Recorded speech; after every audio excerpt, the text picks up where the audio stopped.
adị mma. Ọ bụ niile anyị n'ụgbọ odee ị ga-ahụ na mụ ehichala ihe anyị ga-ebu n'elu ebe a mbụ, ya na isiokwu dịzi ebe a ugbu a ka anyị kpọrọ mgbochi ume.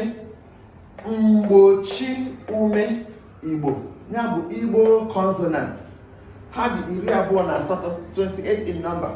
If you look, you will notice that I have erased some alphabets. Those were the vowels. We have erased the vowels. So whatever that is remaining here, you can see they are just consonants.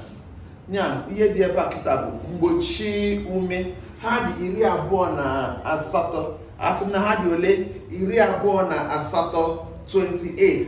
Ha bụ ndị a: b, ch, d, f, g, b, gh, gwe, hi, i, ki, kpi, kwi, li, mi, ni, ng, nwi, nye, pi, re, si, shi, ti, v, we, ye, z. Ndị a bụ mgbochi ume. Asị na ha bụ gịnị? Mgbochi ume consonants. Mgbochi ume. Biko gbaa mbọ ka ịmụ ha, mụta ka esi akpọpụta ha, maka na anyị ga-ewere ha wee mebe okwu n'ụbọchị na-eteghị aka. Ndewonu.